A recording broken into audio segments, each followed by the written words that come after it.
し快晴絶対に諦めない俺たちは諦めない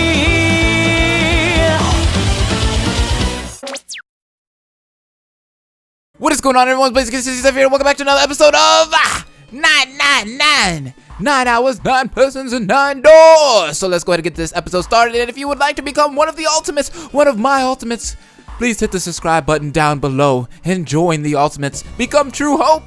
Become everything Nagito wanted you to be. Anyways, let's go ahead and jump back into this game, shall we? So we're stuck in this freezer. This freezer kind of... Sorry for the random laughing. This game is like literally driving me crazy. I love this game so much to the point where like I'll stop recording it and then I'll come back and be like, you know what? I think I need to play some more 999. So anyways, let's go ahead and get this episode started. So we are still stuck in this freezer with Santa and June. We gotta look for a way out here. The hell else is in here? Oh, we got some frozen chicken. Of course. It's really hard. There's so many things I can say right now, June, but you know what? I'm gonna leave it alone. It's frozen stiff. That's what she said. Hey, June, can you say that again? Junpei, you dog. Hey, he exactly was thinking the same thing I was thinking. Hey, June, can you say that again? Just say it again. Say it again. I like hearing it. It's really hard. Again. I love this game. I fucking love this game. It's really hard. Thanks. Something wrong, Junpei? Your face is bright red. Nothing. I'm fine. We're good, guys. That's not the only thing hard in here. If it's that hard, you could probably use it as a hammer. Yeah, good point. Maybe we can use it to break something. Oh, I thought they were talking about something else. I don't think we were thinking the same things there. All right, let's close that door. What's this? There's some frozen meat up there. Dang, everything she says in here is just bad. Looks like pork. Huh? What's this? It looks like a tag or something. Chunk of pork. We got chicken and pork. All we need is some beef. And then we have the whole McDonald's freaking inventory in here. What's down here? What the hell? This is a trapdoor. Hey! Some rope? Some sturdy rope? What are we gonna do with rope? Hold up. Let's examine this pork real quick. Jumpy, is there a slip of paper in that meat? I think there's something written on here, but I can't read it like this. If we try and pull it out, it'll probably rip. You need to defrost that thing. Don't think we're gonna be doing that in this room, though. Yeah, I think he's right. It's a rope. Well, we could use it to attach something to something else, I suppose. What though? Honestly, let's think about that. We got a water bottle? Oh my god, we're getting so many things. I don't like it. A water bottle? Yes, it is. So we got a water bottle, some chicken. There isn't anything else here that looks useful. All right, back out of that. Anything on this? Everything's frozen in here. It doesn't look like there's anything else interesting. Shoot. That's not good for us. This thing is covering something. It's frozen solid. I can't flip it over. Shit. Hey, Jumpy. Didn't you find some dry ice earlier? Yeah, so? And? There's warm water coming out of that pipe. Warm water and dry ice? What do you think would happen if we put that stuff in a sealed container together? Oh! Hold up. I got an idea. Do I still have that water bottle on me? I think I do. Let's start off by putting the dry ice into the water bottle. But the dry ice is too big. You gotta figure out a way to make it smaller then. Don't you, genius? Oh. Well, thanks. I think I figured out a way. What the heck is it? All right, the dry ice is all in pieces now. I knew it! I knew the chicken would work! Ha-ha! Now we have dry ice crumpled. Sweet. I knew that. I knew there had to be something about that. Okay, so we have to combine the dry ice with the water bottle.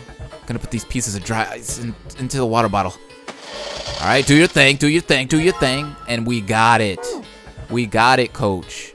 Now we're gonna take this water bottle that we have here. You see this, guy? This is like science class. We're gonna put this warm water in here. Just warm water flowing from the pipe. Can we not get this water? I want the put the water in there. No luck. It's too hard. I can't break it.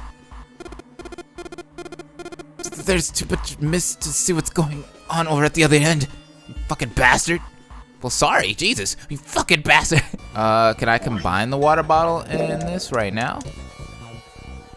Let's just tie a rope on here. And we got it. Sweet. Alright, so let's click the doorknob. Warm water dripped from the ruptured pipe near the door. Junpei pulled out the water bottle filled with dry ice, let a good amount of water fall in, and then quickly sealed it up tight. The makeshift bomb complete, he tied it to the doorknob as quickly as he could, managing the cold. Alright, that's set. So, what do we do now? We just need to give it a little, just a little tap. The bottle's already about to pop. If we just throw a rock or something at it, it'll go off all on its own. A small rock. A small rock. Junpei looked down at the floor. Scattered across it were pieces of dry ice left over from the large chunk he'd crushed earlier. Alright, this ought to do the trick. He pulled his sleeve down over his hand to keep from getting burned, and grabbed the chunk of dry ice. It was a pretty good size. About as big as a pool ball. He figured it would be just about the right size.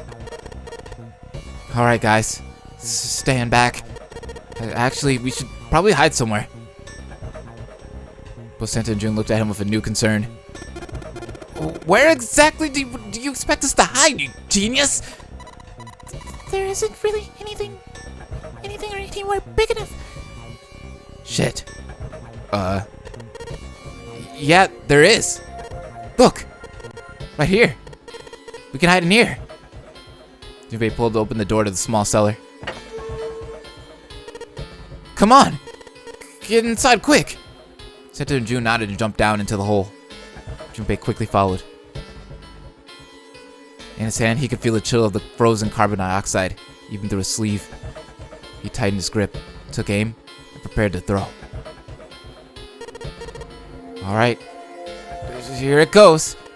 3, 4, 5. You're counting the wrong way. Oops. Sorry, I failed elementary school math class. That is a really sad excuse for a joke, man. Sorry, dude. Alright. For real this time. You guys ready? Yes. Whenever you're ready. Just throw the damn thing. Alright. Here we go. 3, 2, 1. Ugh! Junpei threw the chunk of dry ice as hard as he could. With the same motion, he ducked down into the cellar with Santa and June as... Oh! Hopefully Lotus wasn't in the way. My boobs! We just blew the boobs right off her body. Junpei leapt up out of the cellar and ran to the door. Jumpy! The ice on the door! Is it gone? Yeah.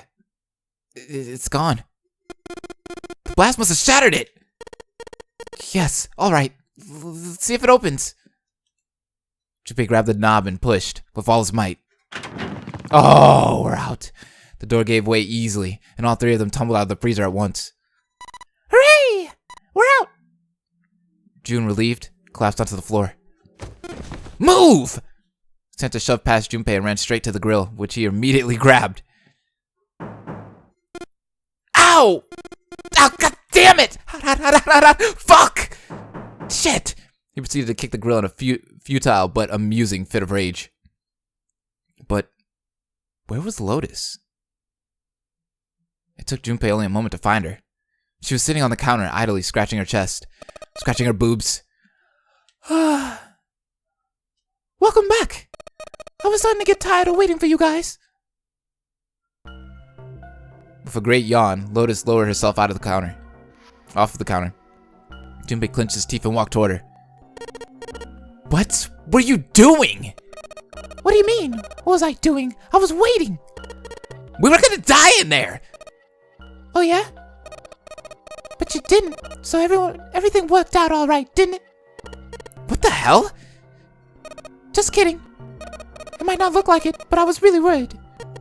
Don't give me that crap! I'm telling the truth. I mean, if you died, then I'd be in trouble too. If you died, then I'd be stuck here, and I'd die too. See?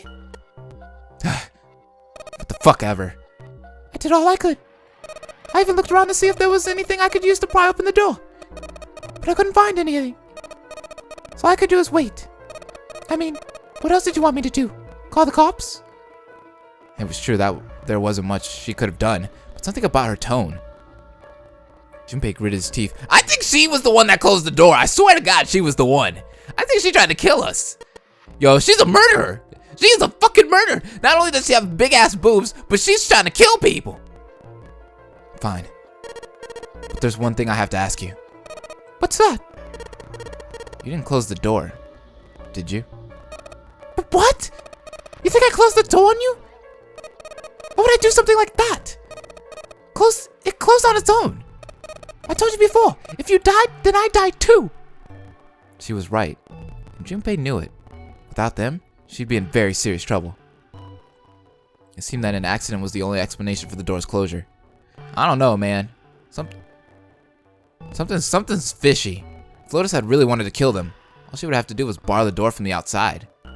And she hadn't. Well, she hadn't done anything, really. The most she was guilty of was laziness or negligence, not attempted murder. Junpei swallowed his anger and did his best to apologize. Well, I'm sorry. I'm sorry I doubted you. Oh, yes. Well, that's all right, as long as you understand.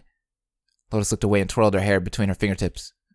His vengeance against the grill complete, Santa swaggered back toward Junpei and Lotus. Hey! No more screwing around, you two! Break time's over! Especially for you, lady. You've just been sitting on that fat ass of yours while we were freezing to death. How rude. I was plenty busy. I was scratching my boobs. Yeah? How about you put all that energy into something besides bitching? Let's go. Calm down. Alright, so we do have this chunk of pork, and we did need something hot enough to put it on. Where's that grill at? Oh, there it is. Let's put this chunk of pork on the grill. Let's put this meat on the grill. Hey, what are you doing? What are you gonna do if the paper burns? Come on, it'll be fine. I mean, it's not like it's gonna burn right away, right? Just gotta keep an eye on it, and the paper will be fine. Well, they can argue all they want.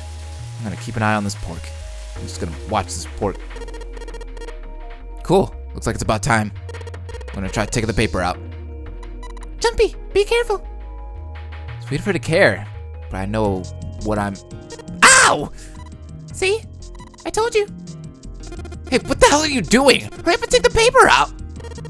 It's not coming out. This thing's frozen stiff. I can't get it out, guys. Someone help me. So we're gonna have to cut the meat? Yeah, looks that way. We have stuff to cut meat. Hold up. Ooh, hey, the music's back. I just thought of it right now. Hey. All right, now that I've sharpened the knife. Yes, I can cut the pork. Awesome, Junpei. Now we can cut out the paper. Ah, what the hell is this? C plus 10 plus F. Do you think it's some kind of code? Damn it. They're just screwing around. Junpei, do you know what C and F stand for? Celsius and Fahrenheit? You think it means corporate finance? What? This guy's just a dumbass. I thought it was clever and funny. I mean, yeah. I mean, it could stand for Celsius plus 10 minus Fahrenheit. Or Celsius plus 10 plus the Fahrenheit. I thought it said minus. Maybe this is the note that we needed for the stove? That would make sense. Or this oven here? This is probably what you're supposed to use to enter the password. Maybe if we put in the right number, it'll open the oven door. Junpei, maybe the note you found earlier. Yeah, I know. Do you know how to enter those numbers? I think E is for enter and C is for clearing. So basically, when I'm ready to submit my answer, I press E. So if I screw up, I just press C, right? Lotus nodded. All right, let's give it a shot. I mean, what do we have to lose, right? But I don't know what to put in here. Shit, it didn't work. Do you think the note we found on the pork wasn't a hint? C plus 10 plus half. There aren't any letters on the input device. Maybe if we could find a way to convert letters to numbers? Oh yeah, the voucher we found next to the plates had some letters on it, didn't it? Maybe they got something to do with it. That voucher next to the plates. Oh, the voucher next to the plates. Hold up, let's look. That was behind me, I think. Right here. This music. Well, yeah, I know it's a serving table, girl. Hold up. A voucher. It says appetizer 9, meat dish 10, soup A, seafood dish F. Wait, look at that again. Hold up. I think that was the first time that calculator actually came in handy. So basically what I figured out was C is going to equal 12. 10, we've learned from the voucher, it actually is going to be 16. And then F, we learned from the voucher, is going to be 15. So if you add all those together, we get 43. And hopefully this works. Enter. Open! Let's go! That didn't take that long. It took me about 10 minutes. Well, I guess that went well. What did it open though? Hold up. Can we open this? Okay, here we go. Yeah! The door opened. Good job, Jumpy. Sweet! I will take this. Is this another key? It's a key card. This looks like a lowercase h, but the line next to it is throwing me off. This is the symbol for Saturn. Remember? There was an elevator next to the main staircase. Wasn't there a mark like this on the card reader next to it? Oh yeah, I remember that. I guess that means that card ain't gonna help us get out of this room then. I'm not sure. Why don't we try it out? Yeah, I mean, that doesn't hurt, does it? Doesn't hurt to try things out. Like, gosh darn, Santa? Santa? Let's try it out. Hey, it did! Yes! I think it's unlocked now. You did it, Jumpy! Let's get out of here. Yeah, let's get the hell out of this place. Yes, let's go. And we did it! We did it! We did it! Hey! Let's go! We escaped easily. I stepped out of the kitchen into a hallway that looked rather familiar. Oh, so are we back where we... Oh, yeah, where the metal grate was. A metal grate stretched from wall to wall. Beyond it were 2 elevators in the entrance to the kitchen. They had entered the kitchen from one door and come out the other. That meant their map of the ship's interior was accurate. They laid the map out in front of them and began to discuss their next step. There were 4 possible routes. A, B, C, and D. First, A and B. A and B both seemed to connect to an L-shaped room. However, the 2 doors that led to the room were both locked and could not be opened. Next was Route C. This goes all the way to the main staircase.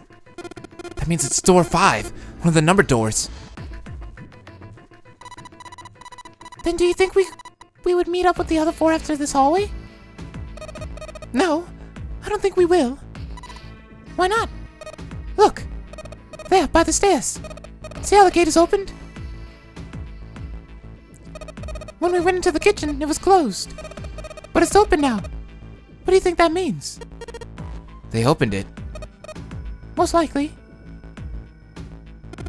Then if we take Route C, we're going backwards. That would be pointless. Then that means... All four looked at the map. They all looked at the staircase. Its lazy curve leading down, deeper into the ship. Route D then. D it is. Yep, Route D. Then we're set. They jogged down the stairs until they reached the sea deck. Just to be sure, they kept going to check the deck beneath them. Yeah, just like I thought. Deck D is totally underwater. Just like the bottom of the central staircase? The water gazed back at them, its smooth surface like a great mirror. As ominous as it was, Junpei looked at least some comfort from the fact that the level hadn't gone up since the last time that he'd seen it. They turned back to sea deck. It didn't take them too long to find the two elevators in front of the stairs. They looked identical to the elevators on the top floor, with one exception. These elevators had a card reader on the wall between them.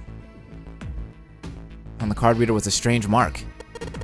Hey, look, it's Lotus's symbol. Huh? See? It's the woman's symbol with a thorn on it. That seems like...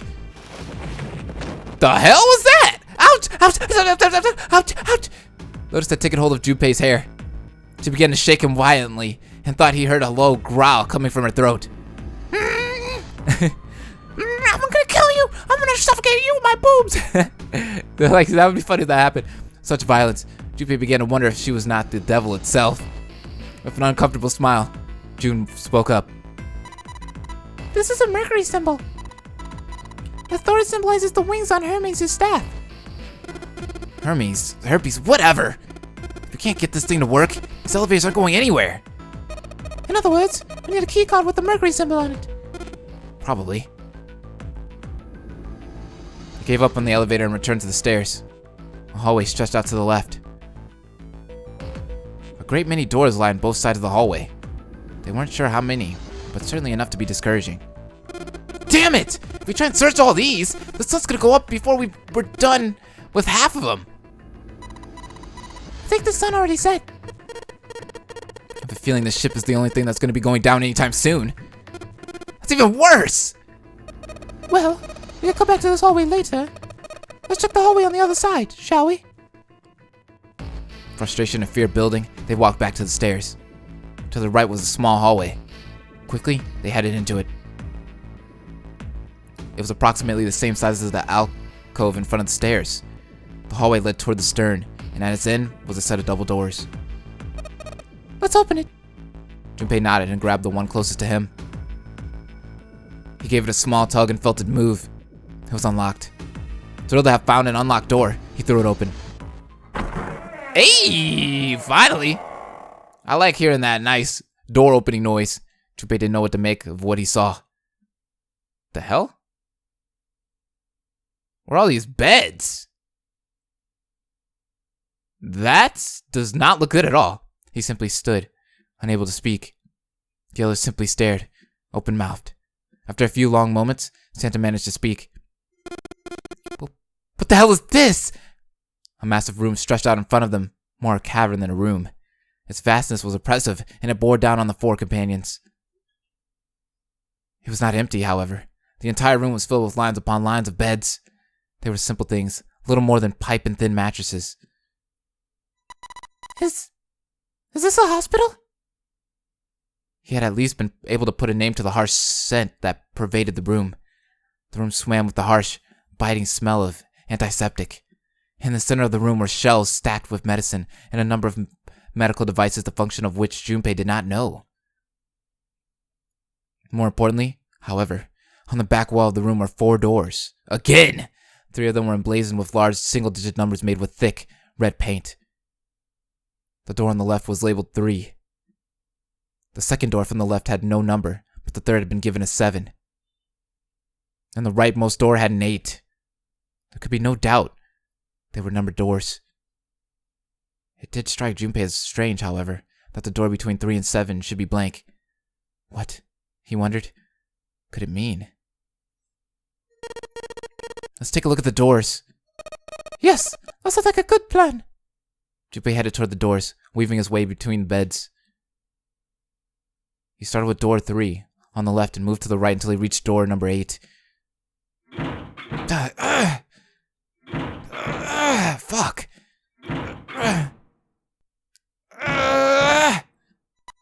It's no use. Well, of course. If it was that easy to open these doors, what would be the point of the no-nary game? We have to activate the red, or the number doors won't. Wait a minute. What's wrong?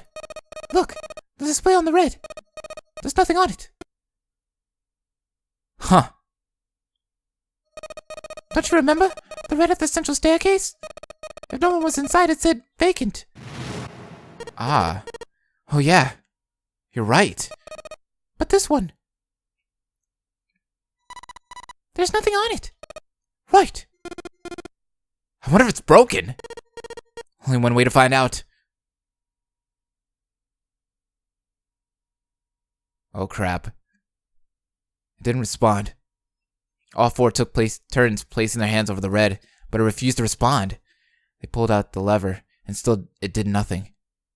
As they soon discovered, it wasn't only the red for door 8 that was behaving strangely. The red on door 7 also refused to respond. And door 3 was similarly silent. None of them would respond. What did it mean? I knew it. They're broken.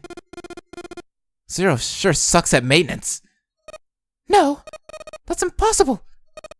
You really think Zero prepared all of this? Would make such a stupid, simple mistake? Maybe.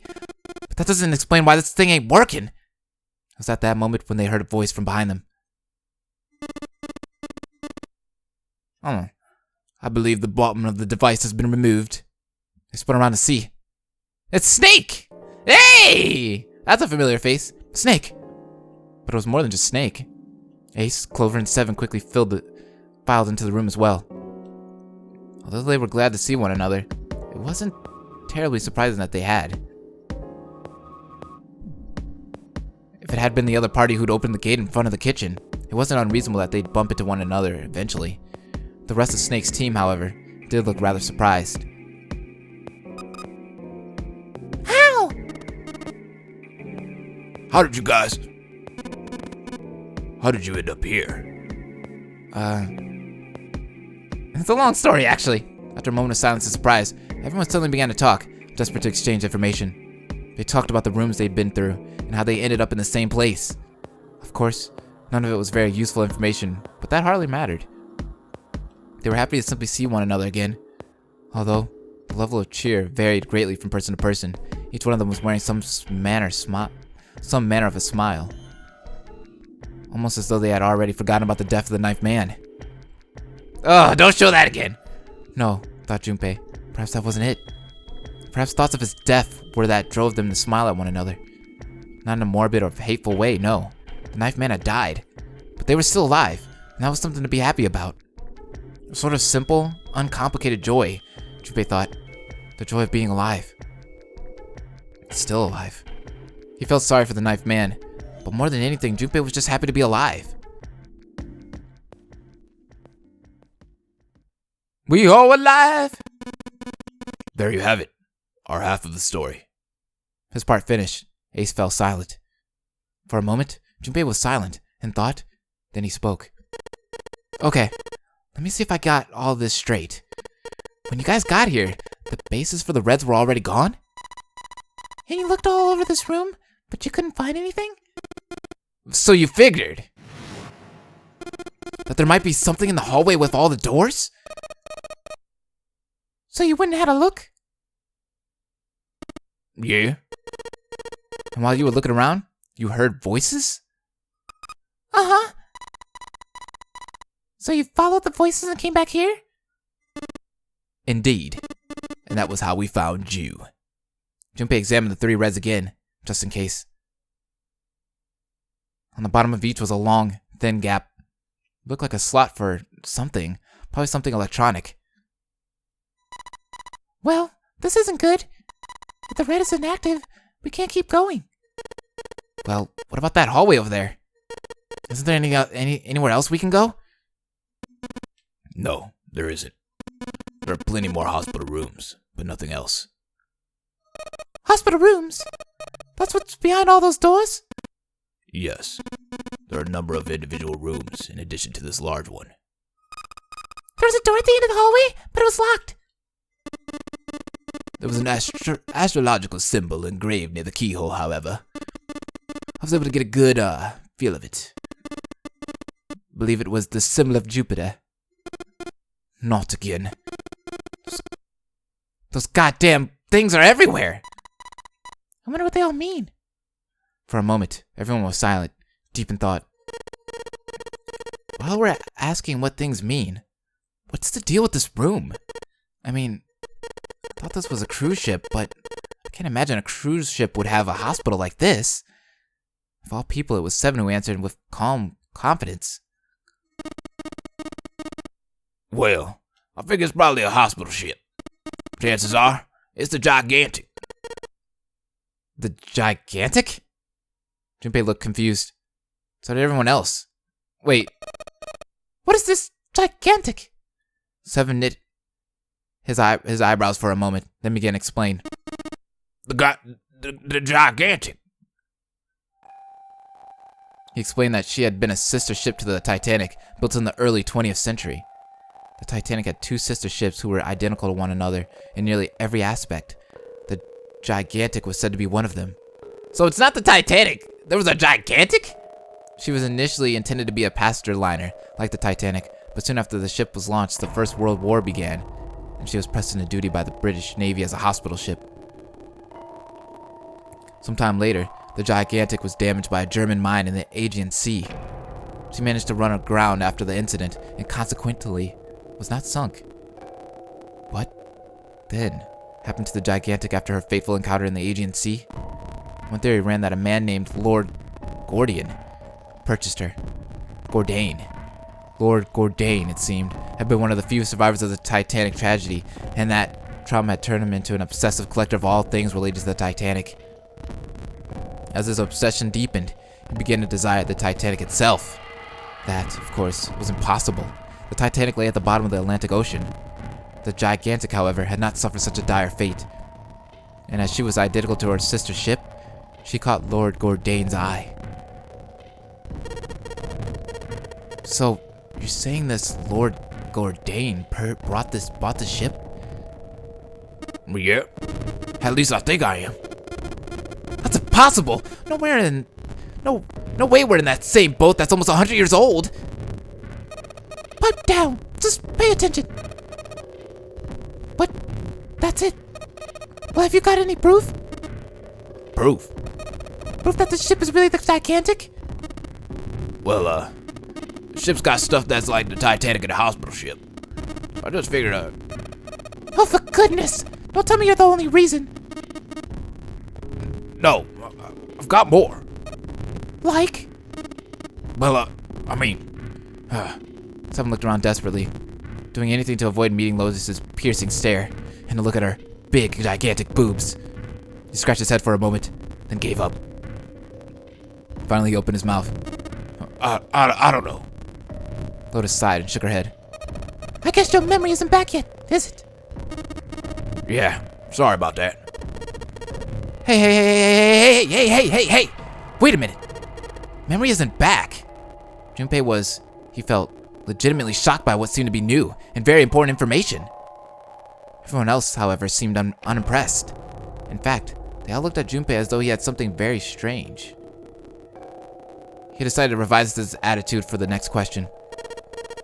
Wait, was I the only one that didn't know? Everyone nodded. Why? Oh, yeah. Guess I didn't tell you, huh? I told the rest of them before we ran into you on the stairs. I told them I couldn't remember a damn thing before I woke up. What? Then, almost as if to save Junpei from further embarrassment. The hell is that? The clock? A bell began to ring from far away. It sounded as though it was the clock at the main stairway. Junpei counted each chime, carefully.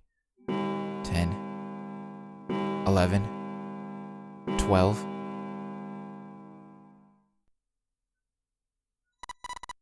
It's midnight. And we still got 6 hours left, right? We don't have any time to screw around. Let's get going. Gotta find the mission parts for the Reds. What do you mean, find? How enough do you propose we do that? We've looked everywhere in this room. That only leaves one place to look. One? Well, I guess that's not really right. Well, wait!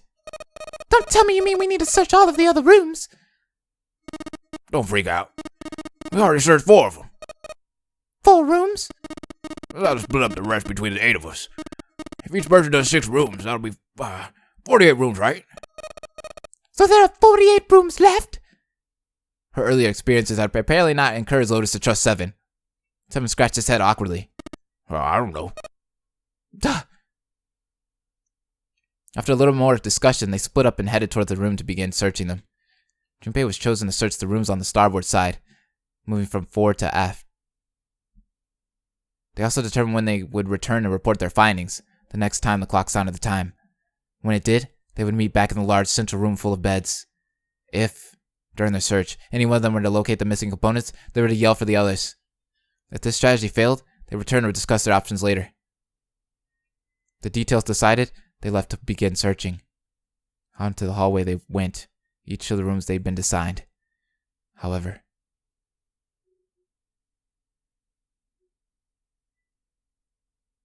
Hope will never die!